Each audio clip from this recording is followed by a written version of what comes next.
There's a galaxy waiting to be explored, if you can make it out alive. Hello everybody, it's Scott here, and we are playing through Star Survivor. It's available on iOS and Android, and I'm currently playing through on my iPhone. Now this is a roguelite survival bulletstorm type of mashup where we are taking control of a spaceship, and we have all different challenges that pop up, and if we manage to get through the challenges and survive long enough, we can upgrade our ship, just as you've seen pop up right here. Let's add something. Random targeting volley of ballistic missiles. I'm going to do that. Select it. We get to place it on our ship wherever we want. I'm going to put it on the left-hand side just to balance things out a little bit.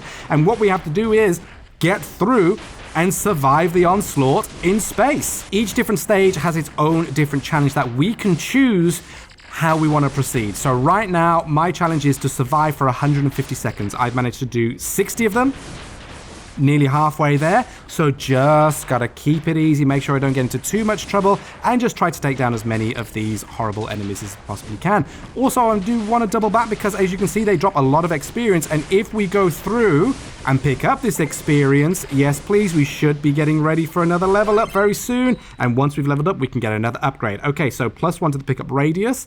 I think I'm going to do that. I'm going to do the pickup radius because you don't want to get too close to all of the baddies. You want to be able to harvest your well-earned spoils. And another one here, +3 damage, all equipment upgrade. Yes, please. All of my equipment is getting a nice hefty upgrade to damage right there. So this is a premium game. Ooh, look at me. I'm reaping it in. Yes, please. Let's do an 10% to level up rate. I think I will do that because that means we'll just get through a lot quicker. And it should mean, actually, we're very much on the edge of yet another upgrade. Wow, I'll actually get to explain how to play this game, but I am just smashing through it right now. Fires 2 particles that explode in contact with each other, plus 5% chance to hit. Let's do the particle collider, and I'm going to add it to the front. There we go. So, yes. That is, wow, another upgrade. I'm ever so sorry, folks. I'm getting interrupted by how well I am playing this game. Plus 10% attack speed. Yes, please. Everything fires a little bit faster. I like that. So as I say, we're going through, these are the controls. Joystick on the left, very easy, moving around, and I'm about to upgrade yet again. I'll explain how the upgrading process actually works. So, much like roguelike games, when we have this opportunity, we see all these different things pop up, and we can choose whichever upgrade we want. It all rolls over, and we can keep building up our spaceship as we go through all of the challenges. Right now, I'm going to add an all-equipment upgrade to chance to pierce on hit. I think I'll do that. Yeah, but before we do that, I'm going to show you what the equipment screen looks like. So, we have our ship, our main ship, and we have all of these different bays that we can add extra equipment into. Some of the upgrades are just sort of a passive, will add effects to all of the equipment we have. Some of them are actually new pieces for our arsenal, new pieces of artillery, new pieces of firearms that we can add in and choose where we want. And depending on where on the ship we put them, it is important, because if you have a certain scatter shot projectile thing on the left side of the ship, that means it's going to only attack on the left side of the ship. It makes a lot of sense. So then you want to be sort of swirling around and trying to get as much attack in as possible. I'm going to do this and select that. Thank you very much. But as we go through, we can just zoom in and out to see the greater scale of our areas. I'm going to go this way so that I can actually pick up some coins, I think. But if we want to go through a bit quicker, I did die there. Oh no, I died because I was boosting my way through. I wanted to show you what a boost was like, but unfortunately I went smashing into some of the enemies. That wasn't good. But this is the campaign map right here. And we have a choice of where we want to go, of how we get through it. So I'm currently right here, the slightly illuminated on the left. And we have a choice of 3 different missions in order to progress forward. So by clicking on them, we can see what the challenge actually is. We need to get through. This one is survive for 150 seconds. This one's kill 450 enemies. This one's hold 75 credits. And you can see what the challenges are, like the gas clouds, the asteroid density, low to medium, low on this one. We can see what the rewards will be as well. The survive for 150 seconds will gain the greatest reward of 165 coins. This one is 140. I'm going to jump into this one. You saw me try to survive for 150 seconds, but instead I'm going to go through here and see how long it takes to kill 450 enemies. I've already managed to kill 3, so let's get through and do this. I'm going to zoom in a little bit more just so we can appreciate everything that's going up close. But as I was trying to show before I eventually crashed, let's just upgrade here. Add 10% weapon attack speed or 3 damage. I'm going to do projectile. Yeah, I'm going to do that. We can boost in order to get out of tricky situations or to clear the map a little bit quicker. So I'm just going to click that right there. And as you can see, we're going a little bit faster. The yellow bar, which is our boost bar, depleted somewhat. And I've got another upgrade right here. Fires 2 particles. I'm going to do that. Extra radius. There we go. Beautiful. So as I was saying earlier on in the video, this is a premium game. You do have to purchase it. And when you do, it is the full game. There are no in-app ads. There are no in-app purchases. You just get the full game to go through and enjoy, which is always great. It's always a joy to play premium games, because there is so much to do and there's so much to keep you occupied.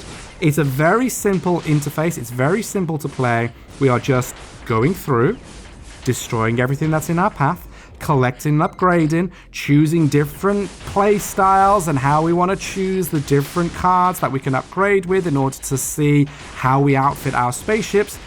But because the matches are very short, you know, destroy 450 enemies, I'm already nearly 300, or survive for 2.5 minutes, or these different little challenges, but they aren't overly lengthy. They are really easy to pick up and play, just one little snippet, and once you've completed it, bam, you're on to the next. I'm going to do that, an extra one on the rise. You're bam, next round. You're through, a little bit closer to completing your campaign, but there are also other things that you can actually do. It's not all about just the campaign. There are also challenges and different things. So once I get through this, hopefully I'll get through this. I've only got 35 armor left. I really should pay more attention rather than just being very kamikaze and just going straight into the fray. There we go. Now I managed to do it. There, we've only got a few more seconds to collect the stuff. I'm going to do a thermal piercing beam on the right-hand side and then just zoom through there in order to see that we've cleared the stage. Thank you very much. Apply an upgrade of an extra projectile per volley. Yes, please. So as you can see, this is the campaign, but we can jump out and we have challenges. We got these different challenges and there's an endless mode as well. But if we jump into the challenge, you can see there's different ships that we can unlock, and we unlock them by buying them with our coins, but we need to collect the credits. We actually need to collect the credits in the game. All these different challenges that we can eventually unlock, jumping in, and we'll see how this goes. What do we have to do? We just have to survive. I reckon we just have to survive. So going on through, this ship has now gone back to basics. The ship that you had in the campaign is not the same ship that you have in the challenges. So I'm starting from scratch. You can see that this is how it looks like. The infant ship ready to be upgraded. Let's have a look. Deploys connecting ion lasers. Let's do an auto-targeting laser beam turret. And let's put you at the front, because then at least it's attacking where I'm facing. And we can carry on through. So yes, there is so much to do in this. And as I say, if you're a fan of these sort of quick pick up and play games where you can just jump in for a couple of minutes, have a go around, upgrade and pick up different things, and then, oh, I can put it down for a little bit, come back to it later, because you don't have to remember all of the gameplay mechanics and everything. It's just a very simple game, but very enjoyable. Then this may be for you. Setting in space is always nice. I mean, there's plenty of these type of games that are set, you know, in fantasy worlds or zombies or whatever, but having it in space, having this type of look, this sci-fi look, it's really enjoyable. It has this aesthetic to it is really nice, and all of the upgrades make a lot more sense, because when you're playing as like an archer or a mage, and then it's like, oh, I get a ring of electricity around me, or I'm firing off fireballs, like, okay, that's fine. But these upgrades, it makes a lot more sense in the reality of gameplay, if that sounds right to you, because it makes sense that I've now managed to get enough resources to add a spread shot cannon to the back of my ship. it kind of works, and I like that. And going through, as I say, very easy gameplay. We've played these games before, but this offers a really nice look to it, a really nice feel to it, and a really nice world to explore and to keep on going through. Ooh, what's this? Knock back enemies within a radius. Yes, please. Let's put you on the left. Nice. Got a little bit of a buffer zone right there. No one's coming close. Cannot touch this. Baby. Cannot touch this. Folks, that was just a little look at Star Survivor. Let me know down below, what do you think? Will you be having a go at this? Are you a fan of these easy to pick up and play games, these roguelite type of games? And what do you think about it being set in space? Does this appeal to you? Let me know in the comments below. But for now, my friends, luck and launch you all, and catch you next time.